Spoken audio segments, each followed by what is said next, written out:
ઈશ્વર મહાન કૃપા મહાત્મા દિવસ પ્રભુએ આપણને આપ્યો અને આજે સવારે પ્રભુની અંદર આપણે આ રીતે પવિત્રાની સંગતમાં મળ્યા છે. તારના પ્રભુ ઈસુ ખ્રિસ્તના નામમાં આપ સર્વને મારી પ્રેમની સલામ પાઠવું છું ને આપ સર્વને આવકારી લઉં છું.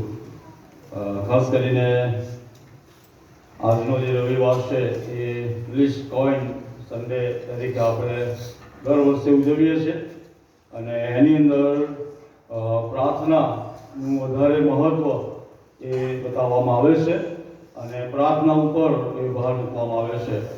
અને જેમ સાક્ષી આપણે સાંભળી કે આપણો ઈશ્વર એ અશક્ય બાબતોને શક્ય બનાવનાર ઈશ્વર છે અને જ્યારે વિશ્વાસથી પ્રાર્થનાઓ કરીએ છીએ ત્યારે પ્રભુ આપણા જીવનોની પરિસ્થિતિ બદલી નાખે છે. આપણી જે કંઈ પણ હૃદયની ઈચ્છાઓ હોય એ પ્રભુ પરિપૂર્ણ કરે છે અને આપણને જે આશીર્વાદોની જરૂર હોય એ પ્રભુ આપણા જીવનોમાં આપે છે. અમારા વ્યક્તિગત જીવનમાં, કુટુંબમાં પણ અમારી દીકરી જે પ્રાર્થના છે એ પ્રાર્થનાનો જ પ્રત્યુત્તર છે. એટલા માટે એમનું નામ અમે પ્રાર્થના રાખ્યું છે. એટલે કહેવાનો મતલબ છે કે આપણો ઈશ્વર એ પ્રાર્થનાનો સાંભળનાર ઈશ્વર છે. અને જે શાસ્ત્ર ભાગ વાંચવામાં આવ્યો એમાં નેહેમિયા જે પ્રભુનો સેવક છે અને એ જે પ્રમાણે 11મી કલમમાં કહે છે કે હે પ્રભુ, તારા સેવકની પ્રાર્થના તથા તારા જે સેવકો તારાથી ડરે છે અને તારા નામ પ્રત્યે આદર ભાવ રાખવામાં આનંદ માને છે તેઓની પ્રાર્થના કૃપા કરીને ધ્યાન દઈને સાંભળ. પ્રાર્થના એ ઈશ્વર સાંભળે છે, એના જવાબો પણ પ્રભુ આપે છે, આશીર્વાદિત પણ પ્રભુ આપણને કરે છે. પણ ત્યાં જે નેહેમિયા જે બાબતો કહે છે કે જેઓ ડરે છે, કહે છે તારા નામ પ્રત્યે આદર ભાવ રાખે છે અને તારા નામમાં આદર ભાવમાં આનંદ માને છે. એટલે સર્વસ્વ ઈશ્વર છે, એની બીક, એની આધીનતા, એના પ્રત્યેનું આદર માન, એના પ્રત્યેની આપણી જે આસ્થાઓ અને લાગણીઓ છે અને આ બધું જ્યારે ભેગું થાય છે ત્યારે ઈશ્વર કૃપા કરે છે. અને એટલા માટે ગીતશાસ્ત્ર જે 91 છે એમાં એવું કહેવામાં આવે છે કે આશીર્વાદોનું ગીત છે અથવા ઈશ્વરે જે પ્રોમિસીસ કર્યા છે માણસોના માટે એનું ગીત છે. પણ પહેલી અને બીજી કલમ પછી બધા આશીર્વાદો અને પ્રોમિસ છે. પણ પહેલી કલમમાં શું છે? પરાત્પરના ગુપ્ત સ્થાનમાં જે વસે છે તેને. એટલે પ્રભુ તમને મને શું કહેશે કે એ પરાત્પરનું ગુપ્ત સ્થાન એ પ્રભુ છે અને પ્રભુની સાથે રહેવું, પ્રભુની સાથે જોડાયેલા રહેવું અને પ્રભુમાં જ્યારે આપણે રહીએ છીએ ત્યારે જે ઈશ્વરે પ્રોમિસો આપ્યા છે એ પ્રોમિસ, એ આશીર્વાદો પ્રભુ આપણા જીવનમાં પૂરા કરે છે. અને એટલા માટે નેહેમિયા કે જે આપણે પ્રબોધક કહીએ છીએ પણ વાસ્તવિકમાં એ તો રાજાનો પાત્રવાહક હતો અને રાજાની આગળ એ પાત્રવાહક તરીકે ઊભો રહેતો હતો. અને પાત્રવાહકનું કામ એ હતું કે રાજા જે કંઈ પણ પીણું પીવે અથવા જે કંઈ પણ ખોરાક લે એ ખોરાક રાજાના શરીરને નુકસાન ના કરે અથવા એના જીવને નુકસાન ના થાય. એટલા માટે આ પાત્રવાહક જે હોય એ પહેલા રાજાના પહેલા એનો ટેસ્ટ કરે અને યોગ્ય છે કે કેમ, રાજાના માટે સારું છે કે કેમ, અને પછી એ રાજા એને આરોગે. ગાંધીનગરની અંદર આપણી જે પલટણ છે ત્યાંના સુબેદાર અત્યારે તો આપણી પાસે નથી, પ્રભુમાં ઊંઘી ગયા છે, સેમ્યુઅલભાઈ, એમના વિશે પણ બહુ સુંદર એવી સાક્ષી છે. એ નરેન્દ્ર મોદી જ્યારે મુખ્યમંત્રી હતા ત્યારે એક પાત્રવાહક તરીકે એમની સેવા નથી, પણ એ જે મુખ્યમંત્રી હતા એમનો ભરોસો એમની પર બહુ હતો, વિશ્વાસ બહુ હતો. અને એટલા માટે ખ્રિસ્તી વ્યક્તિ તરીકે, વિશ્વાસી વ્યક્તિ તરીકે આપણી ઇમેજ, આપણી સાક્ષી એ બહુ મહત્વનો ભાગ ભજવે છે. અને એટલા માટે મુક્તિપદના ગીતના પુસ્તકમાં ગીત નંબર 344માં એવું કહે છે કે નાનો દીવો હું છું સૌને આપવા જુવાળ. અને ત્યાં કહે છે કે અંધારા વચ્ચે ખ્રિસ્તે મૂક્યો છે જેથી મુસાફરને રોશની મળે. એટલે મુક્તિપદ ગીતની પુસ્તકો જે છે એમાં જે ગીતો છે એ ગીતો આપણા જીવન અને લોકોની આગળ પ્રગટ કરતા છે. અને નેહેમ્યા એ કોઈ પ્રબોધક કદાચ ના કહી શકીએ, પણ એક પાત્રવાહક તરીકે છે. અને અહીંયા એનું પુસ્તક જ્યારે નોંધવામાં આવ્યું છે ઈસવીસન પૂર્વે 445 ની અંદર આ પુસ્તક અથવા સમયગાળો એ બતાવવામાં આવે છે. અને એ જે પરિસ્થિતિ છે, જે સમયમાં નેહેમ્યા એ પ્રભુની આગળ પ્રાર્થના કરે છે અને પ્રભુની આજીજી કરે છે. અને જે પહેલો અધ્યાય છે નેહેમ્યા 1 તમે આખો વાંચો તો આપણને એમાંથી ઘણી બધી બાબતો જોવા મળે છે. અને એટલા માટે કેટલીક મહત્વની બાબતો આજે આપણે આમાંથી જોવાના છે. નેહેમ્યાના નામનો અર્થ થાય છે કે યહોવા દિલાસો આપે છે. હવે દિલાસાની શા માટે જરૂર પડે? નેહેમ્યાના નામનો અર્થ એ છે કે યહોવા દિલાસો આપે છે. અને દિલાસાની જરૂર યરૂશાલેમના લોકોને શા માટે છે? ઇઝરાયલ કે યહૂદીઓને શા માટે છે? અથવા નેહેમ્યાને પોતાને શા માટેની જરૂર છે? અને એટલા માટે ત્યાં આગળ શરૂઆતમાં લખવામાં આવ્યું છે, પહેલી કલમથી આગળ વાંચીએ કે હકાલિયાના પુત્ર નેહેમ્યાનું વૃત્તાંત 20મા વર્ષના કિસ્લેવ માસમાં હું સુસાના કિલ્લામાં હતો. ત્યારે એવું બન્યું કે મારા ભાઈઓમાંનો એક હનાની તથા યહૂદિયામાંથી કેટલાક માણસો ત્યાં આવ્યા અને બંદીવાસમાંથી છૂટેલાઓમાંના જે યહૂદીઓ જીવતા રહ્યા હતા તેઓ વિશે તથા યરૂશાલેમ વિશે મેં તેમને પૂછ્યું. અહીંયા શબ્દ લખવામાં આવ્યો છે કે બંદીવાસમાંથી છુટકારો પામેલા લોકો. એટલે દિલાસાની જરૂર જે પરિસ્થિતિ યરૂશાલેમની હતી, ઇઝરાયલની હતી, અને 70 વર્ષનો જે કારાવાસ અથવા જે ગુલામીનો સમય હતો, બંદીવાસનો સમય હતો, અને એની અંદર યરૂશાલેમના લોકો, ઇઝરાયલના લોકો એ નાબુખાદનેસર રાજાના સમયમાં એમને ગુલામ તરીકે ત્યાં બેબીલોનમાં લઈ જવામાં આવ્યા હતા. અને એ સમયની અંદર ત્યાંથી તેઓ છુટકારો પ્રાપ્ત કર્યો. અને એવું કહેવામાં આવે કે જેઓ જીવતા રહ્યા તેઓ 70 વર્ષ એટલે બહુ લાંબો સમયગાળો, માણસનો જન્મ થાય અને 70 વર્ષનું આયુષ્ય એટલે આખી જિંદગી એની કહેવાય કે પૂરી થઈ જાય. અને આવા સમયની અંદર 70 વર્ષનો સમયગાળો અને એ સમયગાળા પછી છુટકારાની વાત એ કરવામાં આવે છે. પણ શા માટે બંદીવાસ, શા માટે ગુલામીમાં જોવું? તો ત્યાં ઘણી બાઇબલની અંદર કેટલીક કલમો આપણે જોઈએ. એઝરા પ્રબોધક, નેહેમ્યા, હગ્ગાઈ પ્રબોધક એક સુધારાની વાત છે, પુનઃસ્થાપિત કરવાની વાતો આપણને સમજાવે છે. અને પુનઃસ્થાપિત થઈએ એ અગાઉ તમે આ ત્રણે પુસ્તકો વાંચો, જખારિયા, એઝરા, હગ્ગાઈ અને જખારિયા અને એઝરા, બધા જે પુસ્તકો છે એક જ સમયના આળાના છે, આજુબાજુની અંદર જ. અને એ સમયમાં લોકો પુનઃસ્થાપિત થાય, લોકો પ્રભુમાં પાછા ઉમેરાય, એ એમના પ્રયત્નો છે. પણ શા માટે કારાવાસ, શા માટે ગુલામી? તો એના સંબંધમાં કેટલીક કલમો આપણે વાંચીએ. અને બીજું કાળ વૃત્તાંત 36મો અધ્યાય અને તેની 15મી કલમ, ત્યાં આગળ એવું લખવામાં આવ્યું છે. બીજો કાળ વૃત્તાંત 36મો અધ્યાય અને 15મી કલમથી આગળ કહે છે કે તેઓના પિતૃઓના દેવ યહોવાએ પોતાના ખેપિયાની મારફતે કાળજીથી તેઓને વખતસર ચેતવણી આપી, કેમ કે તેના પોતાના લોક ઉપર તથા પોતાના નિવાસ ઉપર દયા આવી. પણ તેઓએ દેવના ખેપિયાઓને મસ્કરીમાં ઉડાડ્યા, તેના વચનો અને પ્રબોધકોનો તિરસ્કાર કર્યો.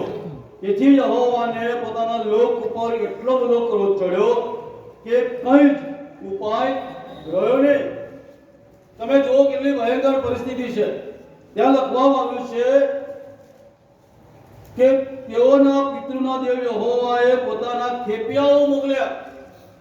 એટલે સુવાર્તિકો, મિશનરીઓ, પ્રબોધકો, લેવીઓ અને પાદરીઓ અને જે કે આ બધા લોકોને એટલા માટે મોકલ્યા કે તેઓ યરૂશાલેમમાં, ઇઝરાયલમાં જાય અને લોકોને ચેતવે, લોકોને પ્રભુના કોપ વિશે બચવાના માટેના રસ્તાઓ બતાવે કે તેઓ બચી જાય. જે કોપ એમના પર થવાનો છે જે ન્યાય શાસન એમના પર આવવાનું છે અને જે વચન યર્મિયા પ્રવચક દ્વારા બોલવામાં આવ્યું હતું એ પરિપૂર્ણ થવાનું છે. અને એટલા માટે 70 વર્ષનો જે બાબિલોનનો કારાવાસ છે, ગુલામીનો સમય છે, એ અગાઉ પ્રભુના સેવકો દ્વારા એમને સાવચેત કરવામાં આવે છે. કહે છે કે ખેપિયાઓ મોકલવામાં આવ્યા અને તેઓ કાળજીથી વખતસર એટલે સમયસર ચેતવણી આપી. જ્યારે પણ પ્રભુનું વચન આપણા હૃદય સાથે વાત અને વ્યવહાર કરે છે, કોઈ પણ પ્રભુના સેવકો બોલે અને જ્યારે પ્રભુનો સેવક આપણા હૃદયને વિંધે છે ત્યારે બાઇબલ એવું કહે છે કે હાલત માન્યકાળ છે, હાલત તારણનો દિવસ છે. અને જ્યારે પ્રભુનું વચન આપણને અસર કરે છે ત્યારે એ વખત આપણા માટે છે. એ વખતની અંદર આપણે તારણ પામી લઈએ, આપણા જૂના સ્વભાવને મૂકી દઈએ અને પુનઃસ્થાપિત થઈએ. અને એટલા માટે પ્રભુનો સેવક કહે છે કે મેં મારા ખેપિયાઓને મોકલ્યા કે તેઓ વખતસર જાય અને લોકોને ચેતવણી આપે, બચી જાય. પણ શું કહે છે આગળ? કેમ કે તેને પોતાના લોક ઉપર અને પોતાના લોકોના નિવાસ સ્થાન ઉપર દયા હતી, એના લોકોને પ્રેમ કરતો હતો. એટલા માટે બાઇબલ એવું કહે છે કે ઈશ્વર કોપ કરવામાં ધીમો અને દયા કરવામાં ઉતાવળો છે. જ્યારે અરણ્ય અંદર ઇઝરાયલે પ્રભુની વિરુદ્ધ બળવો પોકાર્યો અને પ્રભુએ સર્પ મોકલ્યા અને જ્યારે મૂસાએ પ્રાર્થના કરી, લોકોએ પ્રાર્થના કરી, ત્યારે પ્રભુએ શું કર્યું? સર્પ પૂજો કરવાનું કહ્યું. સર્પ લોકો જોવે અને બચી જાય. કહેવાનો મતલબ છે કે ઈશ્વર દયાળુ છે. આપણે ભૂલો કરીએ, પાપ કરીએ, પ્રભુથી દૂર ચાલ્યા જઈએ, પણ જ્યારે ઈશ્વરની પાસે આવીએ છીએ, પસ્તાવો કરીએ છીએ, ત્યારે પ્રભુ આપણને બચાવે છે.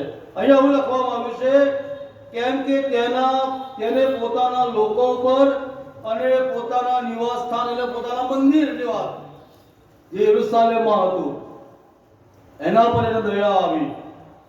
પણ છતાં શું કહે છે આગળ કે તેઓએ ખેપિયાઓને મસ્કરીમાં ઉડાડ્યા, પ્રબોધકોનો તિરસ્કાર કર્યો અને એટલા માટે યહોવા પોતાના લોક ઉપર એટલો બધો ક્રોધ ચડ્યો કે એને કંઈ ઉપાય રહ્યો નહીં.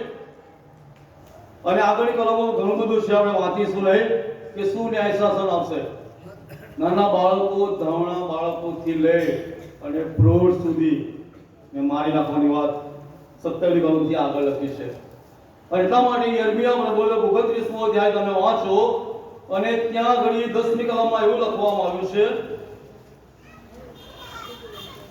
યર્મિયા 29:10 કહે છે કેમ કે યહોવા કહે છે કે બાબેલમાં 70 વર્ષ પૂરા થયા પછી હું તમારી મુલાકાત લઈશ ને તમને આ સ્થળે પાછા લાવીને તમને આપેલું મારું ઉત્તમ વચન હું પૂરું કરીશ. છે ગુલામીનો સમય, એવી બાબતો આપણા જીવનમાં છે કે જેના કારણે ગુલામી આવી છે.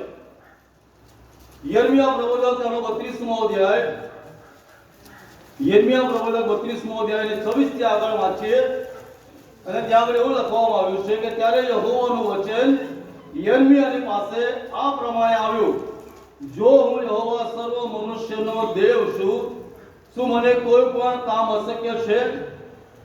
તે માટે યહોવા કહે છે કે જો હું આ નગર ખાલ્દીઓના તથા બાબેલના રાજા નબુખાદનેસ્સરના હાથમાં સોંપું છું, તે તેને જીતી લેશે. જે ખાલ્દીઓ આ નગર સામે લડે છે તેઓ આવીને તેને આગ લગાડશે ને તેને તથા તેના જે ઘરોના ધાબાઓ પર તેઓએ મને રોષ ચડાવવા માટે બાલની આગળ ધૂપ બાળ્યો હતો અને અન્ય દેવોની આગળ પિયાર પણ વેડ્યા હતા, તે ઘરોને પણ તેઓ બાળી નાખશે. કેમ કે ઇઝરાયલના તથા યહૂદિયાના પુત્રો તેઓની તરુણ અવસ્થાથી મારી સમક્ષ કેવળ દુષ્કર્મો કરતા આવ્યા છે. એટલે ઇઝરાયલના પુત્રો પોતાની હાથોની કૃતિ વડે મને કેવળ રોષ ચડાવતા આવ્યા છે, એવું યહોવા કહે છે. કેમ કે તેઓએ આ નગર બાંધ્યું ત્યારથી તે આજ દિન સુધી એ મને કોપજનક અને રોષજનક, કેટલી બધી દુઃખની વાત. પ્રભુ કહે છે કે જ્યારથી મેં આ નગર બાંધ્યું છે, જ્યારથી મેં ઇઝરાયલને આ નગરમાં વસાવ્યા છે, ત્યારથી તેઓ મારા માટે રોષજનક અને કોપજનક બની ઉઠ્યા છે. તરુણ અવસ્થાની વાત, તરુણ અવસ્થાના સમયોમાં તેઓ પ્રભુને ભૂલી જાય છે. અહીંયા લખવામાં આવ્યું છે કે તરુણ અવસ્થા એટલે કે જુવાનીના અવસ્થાઓમાં તેઓ મારી સમક્ષ કેવળ દુષ્કર્મો કરતા આવ્યા છે. જુવાનીનો સમય બાઇબલ કહે છે કે તારા સર્જનહારનું સ્મરણ કર. માઠા દિવસો આવ્યા પહેલા તમારા અને મારા વ્યક્તિગત જીવનમાં એ જુવાનીનો સમય હોય કે કોઈ પણ પ્રકારનો સમય હોય, પણ બાઇબલ એવું કહે છે કે જો આપણે ઈશ્વરની સમક્ષ કોઈ પણ પ્રકારનું દુષ્ટ કૃત્ય કરીએ છીએ તો પ્રભુ આજે આપણને સાવચેત થવાનું કહે છે. એટલા માટે શું થયું? યર્મિયા 52મો અધ્યાય અને 12મી કલમથી આગળ વાંચો તો ત્યાં નબૂઝરદાન જે બાબેલના રાજાનો સરદાર હતો અને એને લખવામાં એક ટુકડી લઈને ગયો અને એને જે મહેલો હતા, જે મંદિર હતું, એના બધાનો એને નાશ કર્યો. વિશ્વનું ન્યાય શાસન. બીજું કાળ વૃત્તાંત આપણે વાંચ્યું, યર્મિયા 32મો અધ્યાય 26 થી આગળ વાંચ્યું અને હવે એનું પરિણામ આવ્યું છે. અને પરિણામમાં કહે છે કે મંદિર અને યરુશલેમના નગરો અને મહેલો અને સર્વ ઘરો અને સર્વ મોટા અને નાના ઘરો ને આગ લગાડી દેવામાં આવી અને જે યરુશલેમનો કોટ હતો એને તોડી પાડવામાં આવ્યો. ભયંકર પરિસ્થિતિ. એટલા માટે નહેમ્યા પ્રવચકના સમયની વાત, ઇઝરાયલના સમયની વાત જ્યારે આપણે જોઈએ છીએ ત્યારે પ્રભુ ઇઝરાયલના લોકોને પુનઃસ્થાપિત કરવા માંગે છે. પ્રભુ એમને ફરીની વાર એ નવું જીવન જીવવા માટે એ પ્રભુ એમને તૈયાર કરે છે. યર્મિયા પ્રવચક 29મો અધ્યાય અને 10મું વચન વાંચ્યું કે પ્રભુ કહે છે કે હું તમારો બંદીવાસ ફેરવી નાખીશ, હું તમને ગુલામીના સમયમાંથી પાછો લાવીશ, કારણ કે આપણો ઈશ્વર છે એ વચનને આપનાર, વચનને પાડનાર ઈશ્વર છે. જ્યારે આપણે વિશ્વાસની સાથે ચાલીએ છીએ, પ્રાર્થનાઓ કરીએ છીએ, ત્યારે આપણો ઈશ્વર આપણા માટે વચનોને પરિપૂર્ણ કરે છે. ઇબ્રાહીમને પ્રભુએ કહ્યું કે બધું મૂકીને ચાલ અને હું તારાથી આખી દેશ જાતિ ઉત્પન્ન કરીશ. વૃદ્ધ અવસ્થા 100 વર્ષનો થઈ ગયો, સારા પણ ઉંમર લાયક થઈ ગઈ, ગર્ભસ્થાન બંધ થઈ ગયું, પણ ઈશ્વરે વચન આપ્યું હતું કે તારાથી આખી દેશ જાતિ ઉત્પન્ન કરીશ અને એને વિશ્વાસનો પિતા કહેવામાં આવ્યો. કહેવાનો મતલબ છે કે આપણો ઈશ્વર એ આપણી પ્રાર્થનાઓ સાંભળે છે. શું બન્યું? જ્યારે અહીં લખવામાં આવ્યું છે કે હનાની જે નહેમ્યાનો ભાઈ છે અને કેટલાક યહૂદીઓ જે જીવતા રહ્યા હતા તેઓને યરુશલેમ વિશેની નહેમ્યા પૂછપરછ કરી કે ભાઈ તમે યરુશલેમમાંથી આવ્યા છો, ઇઝરાયલમાંથી આવ્યા છો અને ત્યાંની સ્થિતિ શું છે? કારણ કે એવું કહેવાય છે કે નહેમ્યાનો જન્મ એક બેબીલોનમાં થયો હતો, એટલે એને પૂરેપૂરી માહિતી યરુશલેમની નહોતી અભ્યાસકોના મત પ્રમાણે. એટલે એનો જન્મ પણ ત્યાં થયો હતો, એનો ઉછેર પણ ત્યાં થયો હતો અને એની લાયકાત પ્રમાણે એને સારી જોબ પણ મળી હતી. એટલે એવું કહેવાય છે કે નહેમ્યાને ઇઝરાયલની બહુ ખબર નથી, પણ કહેવામાં આવે છે કે જ્યારે હનાની એનો ભાઈ અને કેટલાક માણસો પાછા આવ્યા હતા અને તેઓએ જ્યારે માહિતી આપી, અહેવાલ આપ્યો અને ત્યાં આગળ લખ્યું છે બીજી કલમથી આગળ, ત્રીજી કલમથી આગળ, તેઓએ મને કહ્યું કે બંદીવાસમાંથી જેઓ ત્યાં પ્રાંતમાં જીવતા રહેલા છે તેઓ મહાસંકટમાં તથા અધમ દશામાં પડેલા છે. યરુશલેમનો કોટ પણ તોડી પાડવામાં આવેલો છે અને તેના દરવાજા બાળી નાખવામાં આવ્યા છે. જે પરિસ્થિતિ પાપના કારણે આવી, આજ્ઞા ભંગના કારણે આવી અને એ પરિસ્થિતિનો જ્યારે અહેવાલ હનાની અને યરુશલેમના કેટલા લોકોએ જ્યારે નહેમ્યાને કહ્યું, આ બે બાબતો, એક હનાની માણસ કે જેના વિશે બાઇબલમાં બહુ ખાસ વધારે પડતો ઉલ્લેખ છે નહીં, બીજા કાળવૃત્તાંતમાં એને પ્રબોધક તરીકે બતાવવામાં આવ્યો છે અને આસા રાજાને એ ચેતવણી આપે છે અને એને કહે છે કે જો તું આ ચેતીશ નહીં તો તારી પર આ કોપ આવશે. એના કારણે એને જેલમાં પણ નાખી દેવામાં આવ્યો. પણ અહીંયા પરિવાર નહેમ્યાના પુસ્તકમાં એને જોવા મળે છે અને એના નામનો અર્થ એવો થાય છે કે ઈશ્વર કૃપાળુ છે. એના વિશે બહુ મોટી માહિતી નથી, પણ જે વાસ્તવિક પરિસ્થિતિ હતી યરુશલેમની એ એને નહેમ્યાને કહી. આ જે બાબત પ્રમાણે કહેવા માંગુ છું, ત્યાં આગળ 4th કલમમાં કહે છે કે જ્યારે એ ખબર મેં સાંભળી, અહેવાલ આપો, રિપોર્ટ આપો, કોઈકના વિશે માહિતી આપી અને કોઈકના વિશે સાંભળવું, વિશ્વાસીઓ તરીકે આપણા વ્યક્તિગત જીવનોમાં જ્યારે આપણે કોઈકના વિશે કશું કહીએ છે, કોઈકના વિશે કશું બોલીએ છે, કોઈકના વિશે સારો રિપોર્ટ આપવાની વાત આવે છે, ત્યારે આપણો સ્વભાવ અને વર્તન કેવું હોય છે. હનાની જે માણસ છે એ બહુ સામાન્ય માણસ છે, એની એટલી બધી નોંધ લેવામાં આવી નથી. બાઇબલમાં ઘણા બધા પાત્રો છે કે જેઓને એક બે કલમોમાં જ આવરી લેવામાં આવ્યા છે, પણ એમની જે જીવનની સાક્ષીઓ છે, જેમ કે હુર, એ મૂસાનો હાથ પકડીને ઊભો રહેતો હતો, પછી કોઈ ઉલ્લેખ નહીં. ઘણા બધા એવા પ્રભુના સેવકો ન્યાયાધીશોના પુસ્તકોમાં પણ છે કે એક બે કલમોમાં અથવા એક બે અધ્યાયમાં જ એમના વિશેની માહિતી છે, પણ એમના કામ જે છે એ બહુ વિશાળ છે, મહાન છે. હનાની જે વાત લખવામાં આવી છે પ્રબોધક છે, અને એને બહુ નોંધપાત્ર યોગદાન આપ્યું. એને જે સેવા કરી એ બહુ મહત્વની હતી, કારણ કે યરુશલેમની સ્થિતિ બહુ જ ખરાબ હતી અને એને પુનઃસ્થાપિત કરવું એ મહત્વનું કામ હતું. અને સાચી વાસ્તવિકતા જ અને નેહેમ્યાને કહી. ઘણી બધી વાર આપણા કુટુંબોમાં દીકરા દીકરીઓની વાતો આવે અને ત્રીજી વ્યક્તિને પૂછવામાં આવે ત્યારે કેવા જવાબો હોય? બહુ સાચી વાસ્તવિકતા છે, કડવું છે, પણ ખરેખર બહુ સાચું છે. બીજાના માટે અહેવાલ આપો, બીજાના માટે સાક્ષી આપી, બીજાના માટે શબ્દો બોલવા. ઘણી બધી વાર આપણે પ્રભુની ભીખ રાખતા નથી, ભૂલી જઈએ છીએ કે હું ખ્રિસ્તી માણસ છું, હું વિશ્વાસી વ્યક્તિ છું, અને મારા મુખમાંથી જે નીકળવું જોઈએ એ બીજાઓની ઉન્નતિના માટે હોય.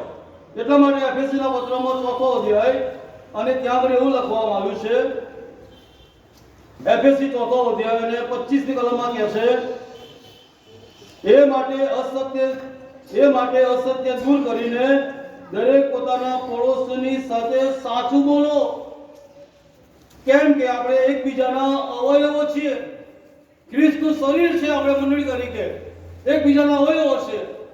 અને એટલા માટે પ્રભુનો સેવક કહે છે કે અસત્ય દૂર કરીને પોતાના પડોશીની સાથે સાચું બોલો.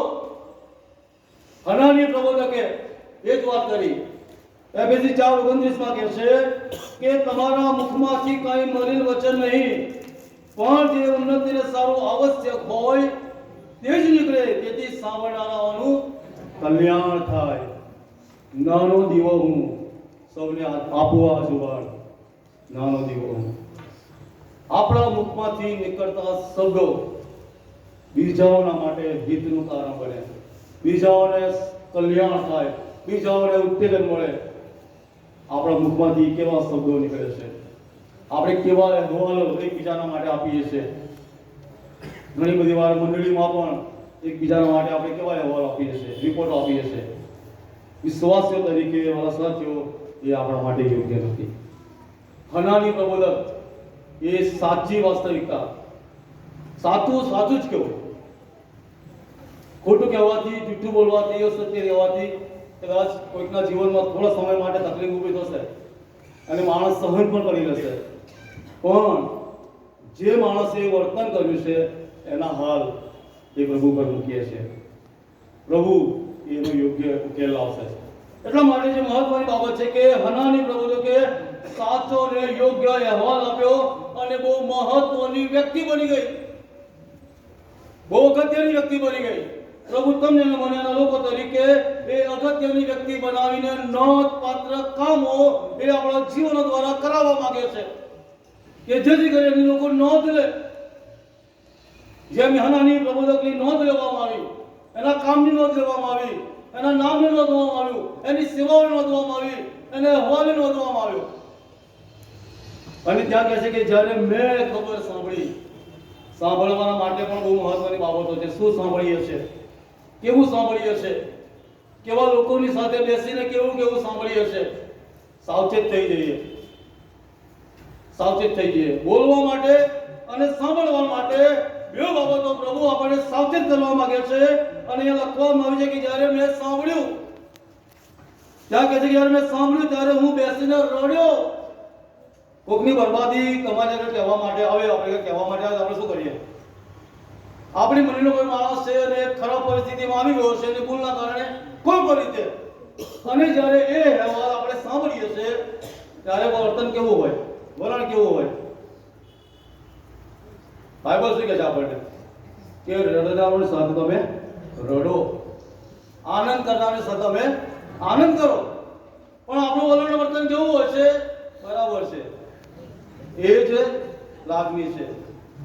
આપણે ન્યાય કરી દઈએ છે.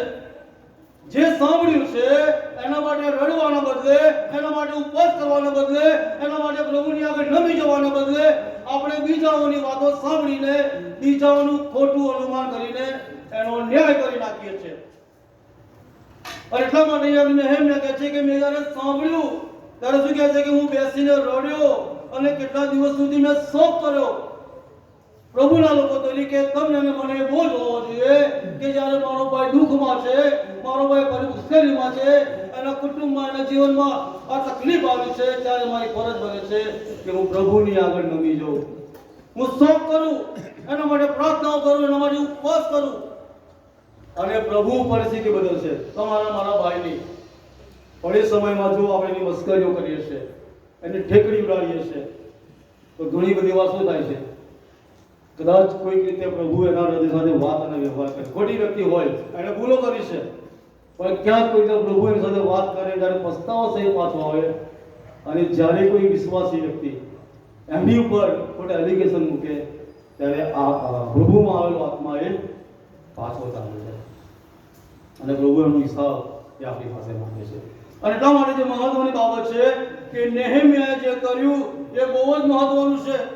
તમારા મારા વ્યક્તિગત જીવનની અંદર આ બાબત બહુ મહત્વની એ પ્રભુની અપેક્ષા રાખે છે કે મારે શું બોલવું અને મારે શું સાંભળવું.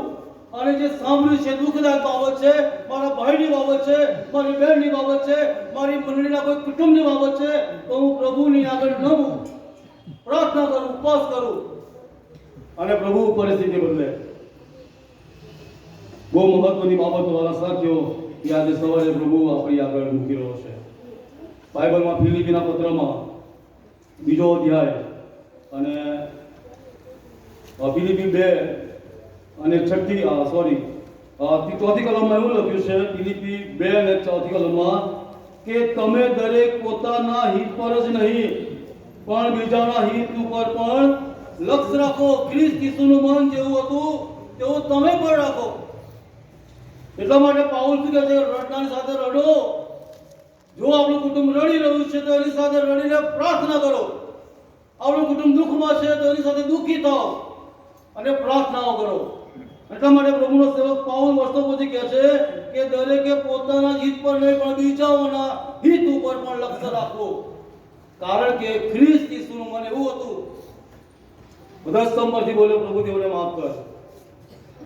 એના દુશ્મનોને માફ કરવાનું શીખવે છે કે જો કોઈ એક ગાલ પર તમાચો મારે તો બીજો કરવો, કોઈ દારો અંગરખો માગે તો આપી દેવો, કોઈ ચાલવાનું કહે તો વધારે ચાલવું. કેટલી બધી બાબતો પહાડ પરના ભાષણમાં પ્રભુ શીખવી છે. અને એટલા માટે વાલા સાથીઓ, બાઇબલ એવું કહે છે કે આ નાનાઓમાંના એકને કર્યું એ મને કરી બરાબર છે. માથીની સુવાર્તા 25મો અધ્યાય તમે વાંચજો, છેલ્લો આખો પેરેગ્રાફ. ક્યારે ભૂખ્યો હતો અને ક્યારે તરસ્યો હતો અને ક્યારે નાગો હતો અને ક્યારે ચાલતો હતો. અને પ્રભુ કહે છે કે આ નાનાઓમાંના એકને તમે કર્યું એ મને કર્યું બરાબર છે. વિશ્વાસી લોકો તરીકે, પ્રભુના લોકો તરીકે મારા વાલા પ્રિય સાથી ભાઈઓ અને બહેનો, આજે પ્રભુ તમારી મારી પાસે આ જ અપેક્ષાઓ રાખી રહ્યો છે. નિસ્વાર્થ ભરેલું જીવન એ પ્રભુ માંગી રહ્યો છે. વિશ્વાસો તરીકે, મંડળી તરીકે, પ્રભુના લોકો તરીકે જ્યારે આપણે જીવન જીવીએ છીએ ત્યારે ગલાતી તેમાં 6 અધ્યાયની બીજી કલમમાં એવું કહે છે, ગલાતી 6 અને 2 માં કહે છે કે તમે એકબીજાનો ભાર ઉચકો અને એમ ખ્રિસ્તનો નિયમ સંપૂર્ણ રીતે પાળો. એકબીજાનો ભાર ઉચકો, એકબીજાને મદદ કરો, એકબીજાને સહકાર આપો. અને જ્યારે એ પ્રમાણે કરીએ છીએ ત્યારે વાલા સાથીઓ આપણા વિશ્વાસી જીવનનું આનંદનું મહત્વનું કારણ બની જાય છે. જ્યારે બીજાઓના માટે પ્રાર્થનાઓ કરીએ છીએ, બીજાઓના માટે ઉપવાસ કરીએ છીએ, બીજાઓના માટે શોક કરીએ છીએ કે જે આપણા લોકો છે, આપણા ભાઈઓ છે, બીજાઓ છે, અને જ્યારે પ્રભુ અમને આશીર્વાદ આપે છે ત્યારે તમારો આનંદ ડબલ થઈ જશે. કેમ? કેમ કે આપણે એના માટે પ્રભુની આગળ રડ્યા છે. વાલા સાથીઓ, પ્રાર્થના એ બધી જ પરિસ્થિતિ બદલી નાખે છે. પ્રાર્થના આપણને બીજાના માટેનો બોજ આપે છે. પ્રાર્થના એકબીજાના માટે બોજ સહિત પ્રાર્થના કરવાના માટે એ પ્રભુ આપણને શીખવી રહ્યો છે. એટલા માટે નેહેમિયા પ્રબોધક આજે તમને ને મને ઉત્તેજન આપી રહ્યો છે. પ્રભુના લોકો તરીકે, પ્રભુના બાળકો તરીકે પ્રભુ ઈચ્છા રાખે છે કે આપણે સારું જ સાંભળીએ અને સારું જ બોલીએ, અને આપણા લોકો કે જેઓ તકલીફમાં છે, મુશ્કેલીમાં છે, દુઃખમાં છે, એમના માટે પ્રાર્થનાઓ કરીએ. નેહેમિયાને પોતાના લોકોના માટે બોજ હતો. યરુશલેમમાં ગૌરવ હતો, પણ એની જ્યારે એને પરિસ્થિતિ સાંભળી ત્યારે દુઃખી થઈ ગયો. શું કર્યું? આગળ વાંચીએ, પછી બંધ કરીશ. 5મી કલમથી આગળ વાંચીએ. ઉપવાસ અને શોક અને રડ્યો, અને પછી કહે છે કે હે આકાશના દેવ યહોવા, મોટા તથા ભયાવહ દેવ, જેઓ તારા પર પ્રીતિ રાખે છે અને તારી આજ્ઞા પાળે છે, તેઓની સાથે કરેલો કરાર તું દયાથી પાળે છે. હું તારા કાલાવાલા કરું છું, તું ધ્યાન દઈને મારું સાંભળ ને મારી આંખો ઉઘાડ. અને તારા સેવકની પ્રાર્થના છે કે ઇસ્રાયેલ પુત્રોએ જે પાપો તારી આજ્ઞાની વિરુદ્ધ કર્યા છે તેઓનો ઇકરાર કરતા રાત દિવસ તારી સન્મુખ તારા સેવક ઇસ્રાયેલ પુત્રને સારું હું પ્રાર્થના કરું છું, તે તું સાંભળ. હા, મેં તથા મારા પૂર્વજોએ પાપ કર્યું છે. કબૂલાત કરી લીધી. આપણે લાગે કે એમણે શું કર્યું હશે? એ તો બેબીલોનમાં છે, ગુલામીમાં છે, અને ત્યાં રાજાનો પાત્રવાહક છે. એને કોઈ ચિંતા ખરી? રાજાના પાત્રવાહકને કોઈ ચિંતા ખરી? એને સરસ પગાર મળે, સારું રહેવાનું મળે, સારું બધી ફેસિલિટી. આટલો મોટો અધિકારી હોય, કમિશનર હોય, કલેક્ટર હોય, તો કેટલી બધી ફેસિલિટી ગવર્મેન્ટ એને આપે. આટલી મોટી વ્યક્તિ હોય પછી એને શું ચિંતા? યરુશલેમ કોઈ ખરી ચિંતા? એને તો બધું મળી ગયું છે. શારીરિક અને ભૌતિક અને આત્મિક રીતે બધા આશીર્વાદો મળ્યા છે. પણ તમે જુઓ, એના હૃદયમાં જે બાબતો છે, એના લોકોના માટેની ચિંતા છે. એને કોઈ જરૂર નથી કે મારા લોકો માટે હું રડું, ઉપવાસ કરું, પ્રાર્થનાઓ કરું. મને તો બધું મળી ગયું છે, મારી પાસે બધું જ છે, મારી પાસે બધા આશીર્વાદો છે, હું સર્વ સુખ સંપન્ન છું, મારે કોઈની જરૂર નથી.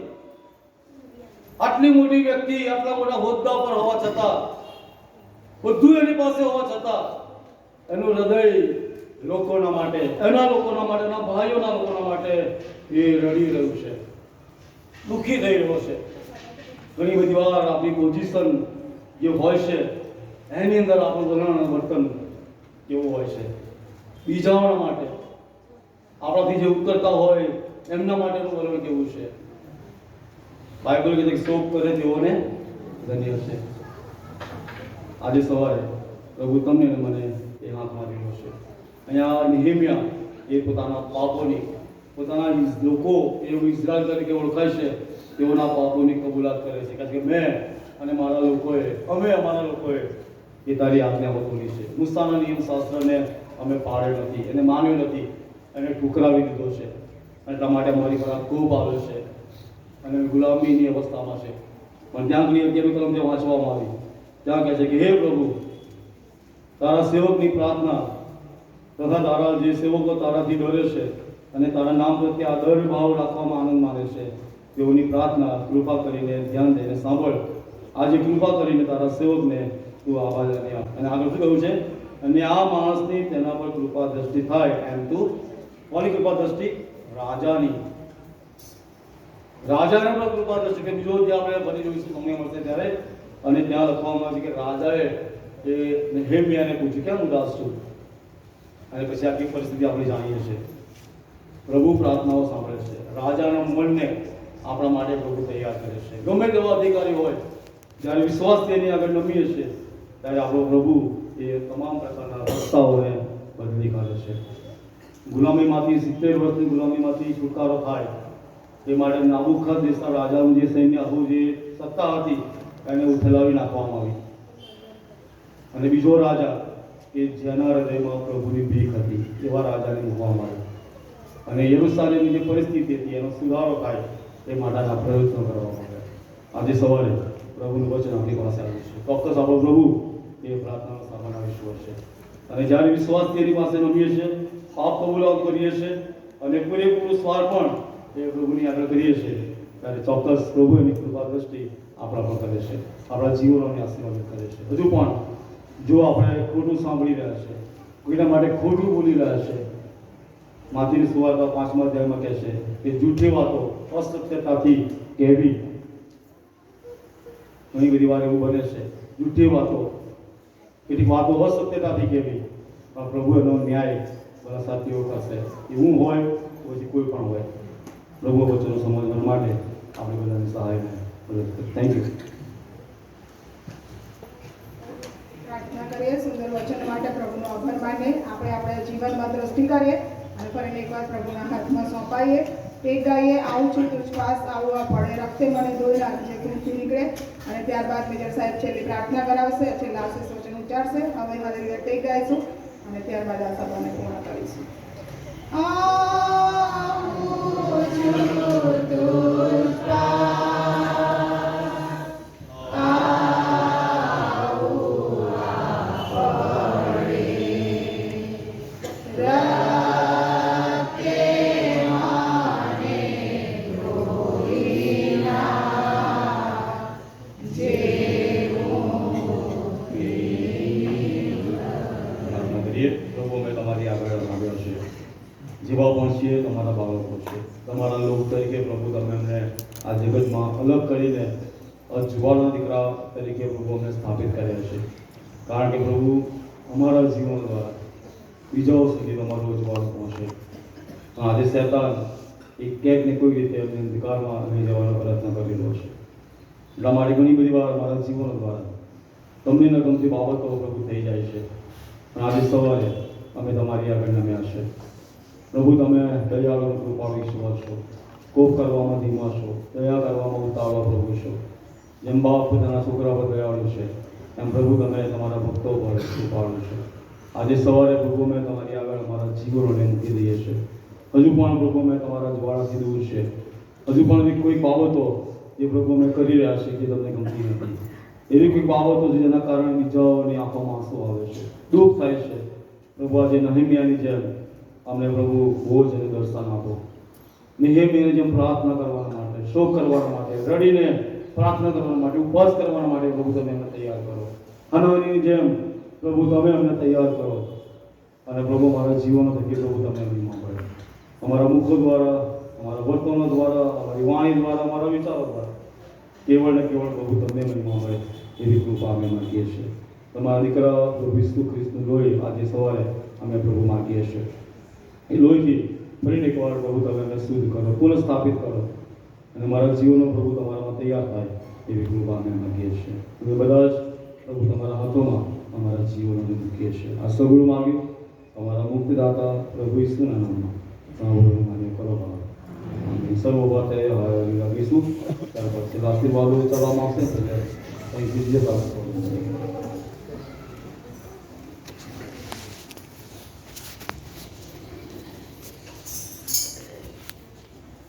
હવે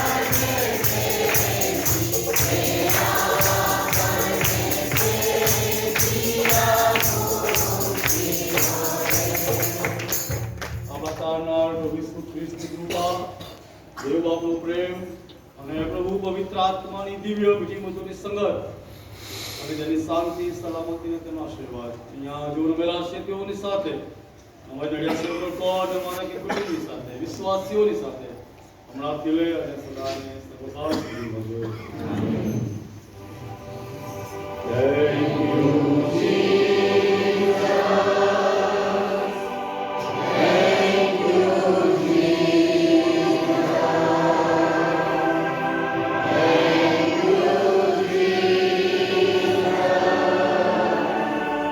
Thank you, Jesus.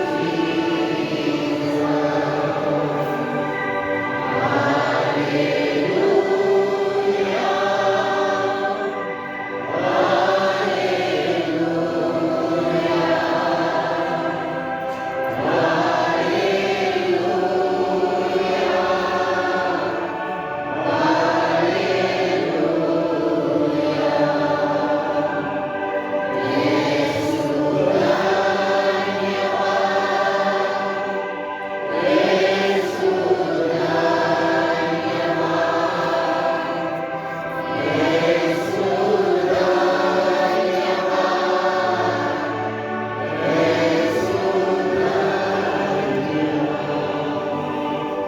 Thank you, God bless you.